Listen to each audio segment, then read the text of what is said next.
So I often just say, you know, the importance of providing that structure, those routines, the simple directions, and even some reinforcers at home. I've talked to many parents where, you know, their child basically has the iPad all day and that's how they manage it. But really helping families understand like the routine or the working for. So, you know, doing a morning routine of making your bed, getting dressed, working for the iPad, then doing the next morning routine of like eating breakfast, brushing your teeth, then get the iPad. So really helping with including those routines within the home, giving them visuals to go along with those routines, and really determining that powerful reinforcer and helping, I guess, families understand that if they have access to the iPad anyways, it's no longer a reinforcer.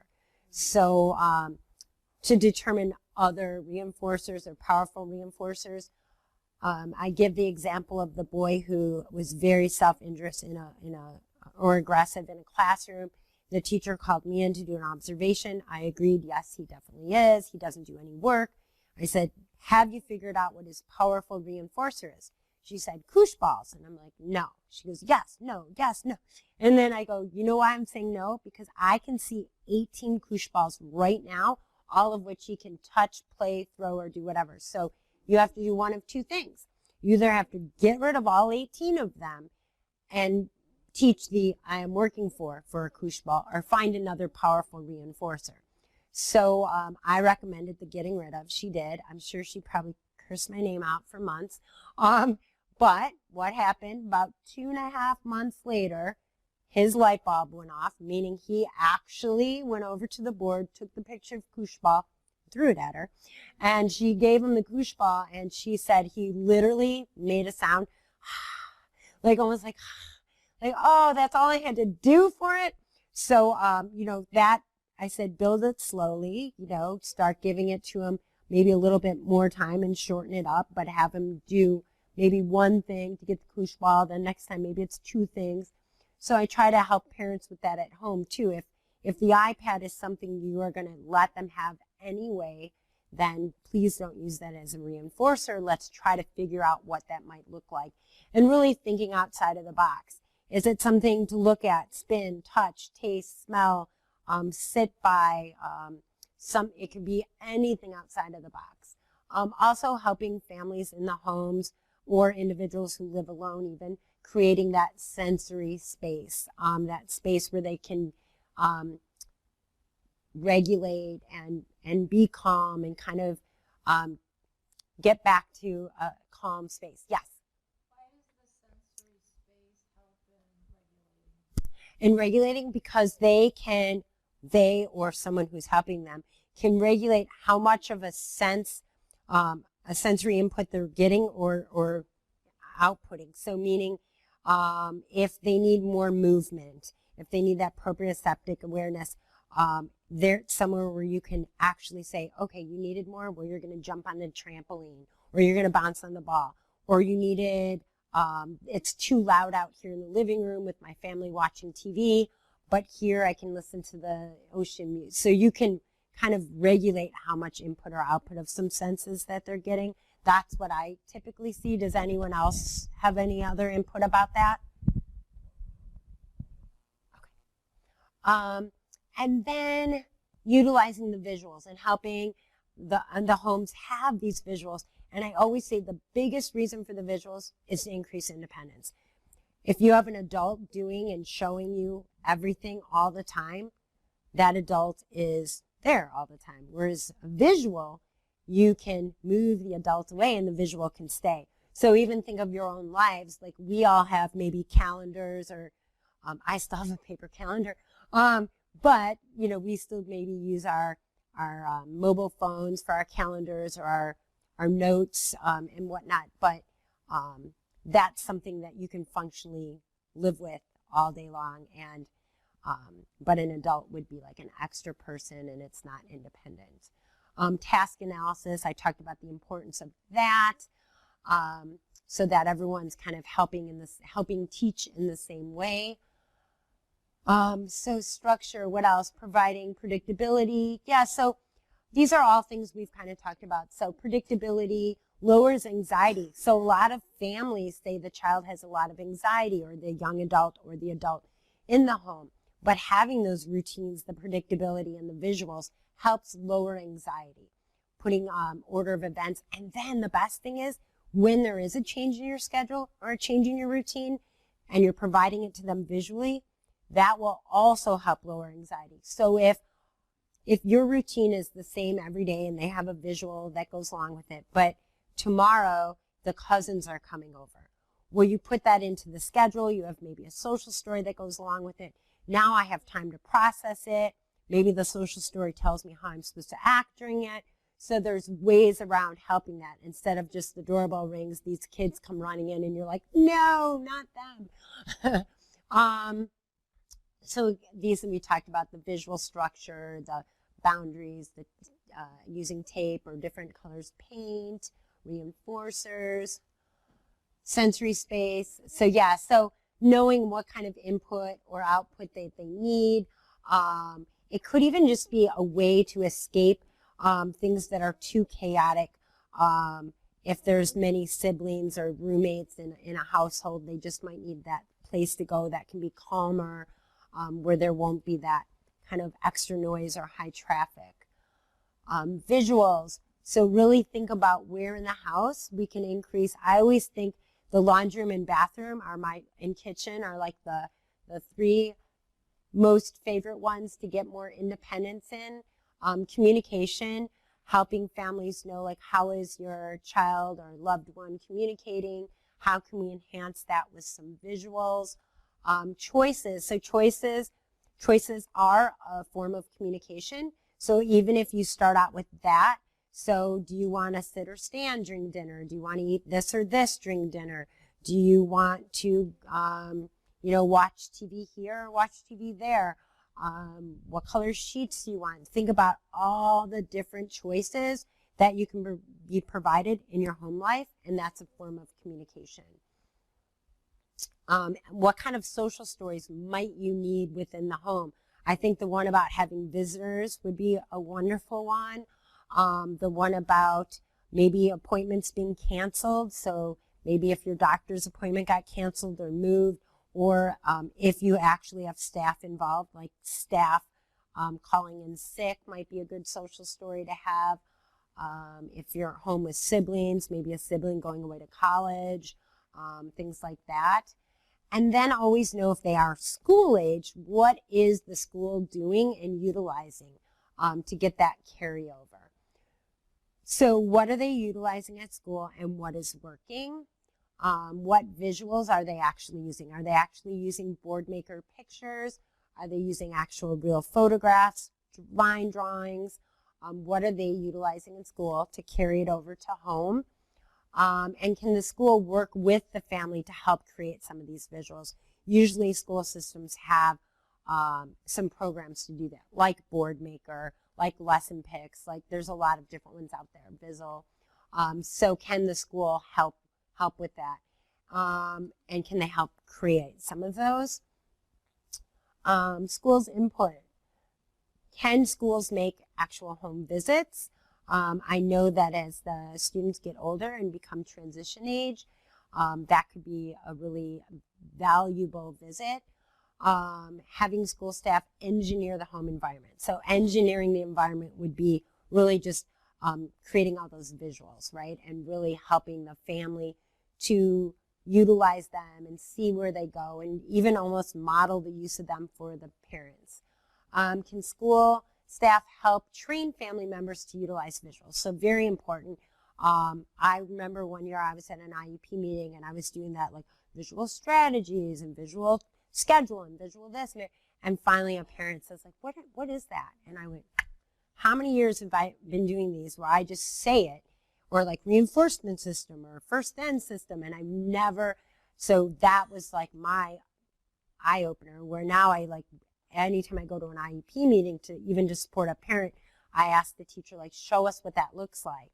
So really showing the parents what a visual is, how to utilize it, and why they're utilizing it. And can the IEP team include carryover of these strategies in the home and community as part of the transition activities.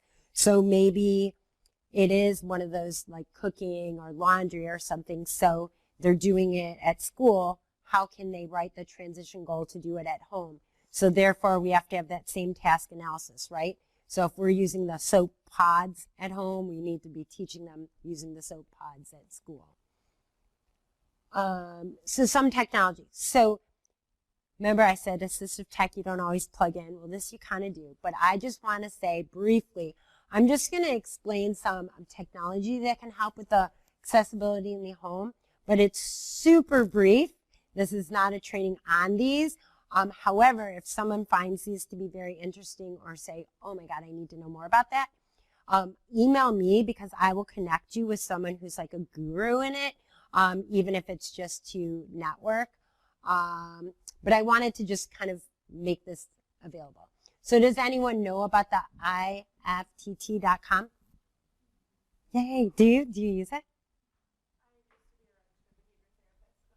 Okay, so no worries. So that, it means, it means if this, then that. So that's what it means. If this, then that. Is a service that allows you to connect services and products together.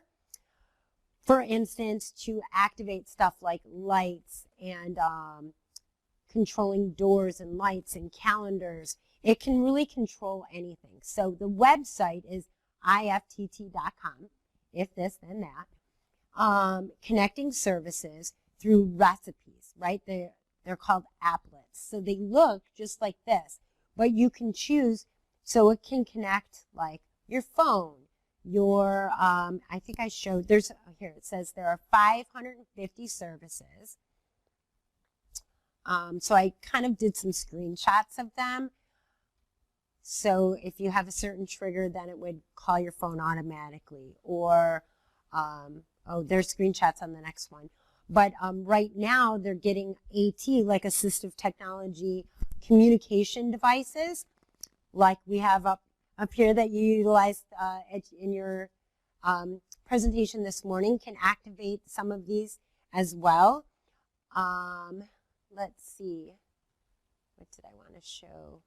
Yeah, so here's where it says some of the communication devices are now working with this. But here are some things you can do. You can have like the OK Google. You can sync Amazon, Alexa, like the to-do list. So maybe your Alexa at a certain time is reminding your adult with autism, like it's time to take your meds or it's time for day program. Oh my gosh, my phone just talked to me. It said, I'll search the web. So that's very nice of you. That was so perfectly timed. I have no idea why that did that.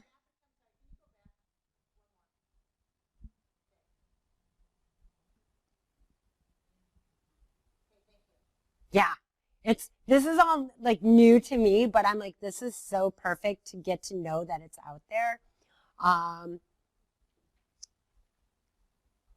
Mo, we just had a training about a month ago where a gentleman provided us some info on this? Info on home automation. Oh, like yeah, this stuff's something of a so similar interesting, genre. right? It's so fascinating. So I didn't want to like go into depth in that, but I wanted to put it out there because, so if anyone thinks that IFTT.com is something that they want to use, just email me because I will connect you with a guru in that because I am not. But it's just so fascinating to think of how all the possibilities of other things that we can utilize to adapt the home. There was a story. I wrote myself a note. I have to tell you this one. So in our home, it actually is called the Fletcher home because it's on Fletcher Street. So anyways, in our Fletcher home, we're adults with autism. So at one of the ISP meetings, so let's see, he is, oh no, he doesn't live there. He doesn't live there, but it's a great story because he does have autism. So he's a 50-year-old, Michael, has autism. At his meeting, we asked what he wanted to do. What are your goals? What are your dreams? What do you want to do in life? And he says, coffee. And so I said, oh, okay, you want to drink coffee? You want to buy coffee? And he says, yes. I'm like, okay, so you want to buy it, then drink it. Then he says 7-Eleven. So like the convenience store. So I said, oh, you want to go to 7-Eleven and buy coffee? And the staff says, oh, yeah, we buy him coffee there every morning. I'm like, yeah, I think what he's trying to say is he wants to go to 7-Eleven and buy himself coffee. And he smiles. So I'm like, all right, we're going to write goals for that. So let's see, we're going to write a goal that you go there by yourself. And he smiles. And I'm like, okay, so you want to get there and back, and you also want to actually purchase it. And you have money. Yep. I'm like, great. So I'm working on writing the goals. And the staff is like, no, he cannot do that. What are you crazy? Like, no, the 7-Eleven is 4 blocks from the day program. So if you walk 4 blocks this way, the front door, though, is on this side, but 4 blocks. And I'm like, we're going to teach him $1 more. So who uses $1 more or $1 up, or I think there's a lot of different names for it, right? $1 up, down. Best thing ever. So here he is, 50 years old, and I teach him $1 more. So all it is a strategy that anything you buy, you're going to give $1 more than the amount and put your hand out for change. So if it's $6.57, you're going to give $7, hand out for change. If it's $2.57, you're going to give $3, hand out for change. So we make these visuals. We teach him how to do it. He learns it right away. We were role playing and practicing in the day program. So then all I did was I took his wallet and I put a number line 1 through 10, just in case he needed that to see what comes next, because we did use it when we were practicing, right? $5, put your finger on 5. What's one more? 6, right? Give $6. Put your hand out for change. So this guy is golden. He is ready to go. So it's the day. We're going to do it. Okay, see you later, Michael. Go buy your coffee at 7-Eleven. So he's walking 4 blocks. He keeps going. Like, he's so excited. So as soon as he gets to the end, the staff is all, arms crossed, mad at me. So he gets 4 blocks, and then he makes that little turn, and I'm like, oh, God, please, please, please. And we're waiting. We're all, like, held our breath. And then he comes around the corner, walks all 4 blocks, the biggest smile on his face, coffee in one hand, change in the other. Because guess what I forgot to do? And then put the change in your pocket. So for 4 blocks, he was like, and he was so excited, so excited. And so we did have to teach him the next step, put it in your pocket. So, 50 years old, his dream came true. It opened up his life. This $1 more strategy, and all it took was a simple visual in his wallet. Literally, I'm not joking, opened up his life. Because then he goes shopping. And I'm like, yes, we can go shopping too. He was like, this is so great. Dinner! He just kept saying one-word things that he wants to basically do. So I go to the 7-Eleven, and I was like, hey, my buddy that comes in here, and how did that go? And they said, oh, he was teaching us something. Like, what do you mean? Well, he came up and put the coffee down, and we said it was $1.69. And he said, $1.69. $1 more is $2. Put your hand out for or give $2 and then put your hand out for change. So he talked it out loud like that. And they go, that's a pretty nifty strategy. And I'm like, I know, right? So Michael buys his own coffee. Michael goes to a restaurant. He does so much independent now because he learned $1 more and because we simply gave him a visual. Now, when he goes to things that are more than $10, we gave him a number chart. And he counts them out. I said, why does he have money sorting goals? He had coin sorting goals at the age of 50.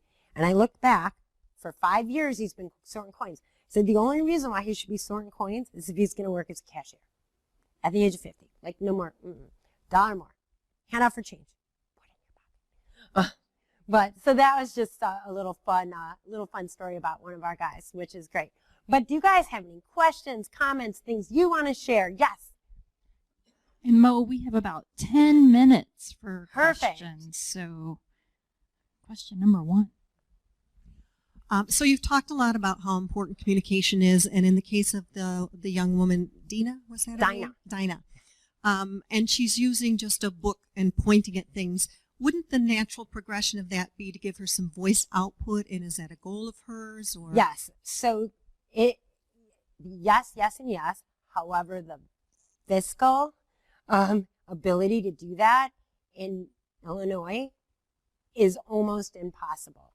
I'm going to be totally blunt. I had 40 members that I put in for Assistive Tech evals, and it took about 8 months to get maybe 5 of them done. And then they gave trials, and then nothing happened. I'm like, what do you mean nothing? Well, who's going to fund it? And I could not find anyone to fund them. It is devastating. You should go to the independent living centers there. Just see what they have to offer. They might have similar programs to what we do. Yeah, I will. Thank you. I will. It was just devastating. I mean, I got some donated. I was telling you about, I got Cough Drop. It's a communication app to donate 2 apps, which was unbelievably opening to two members communication. But yeah, and the other thing that's challenging is in Illinois is just people are not educated about it. When I brought it up at Newman about needing to get communication devices, like no one even knew what that was. I was amazed because this is an agency that serves 350 people. That's a big number of people. And yeah, it's very challenging. I'm sorry. Try your local Kiwanis. You know, they're nationwide, so that might be an That's a great idea. For Yeah. your iPads and your apps. So. Thank you. That's a great idea. Anyone else struggle with that? Yes.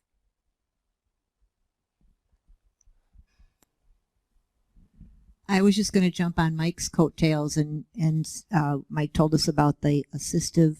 Hold on, I got to take my glasses off. So I can see. National Assistive Technology Act Technical Assistance and Training, or AT3 Center. Oh. That will tell you what is available in whatever state you're in.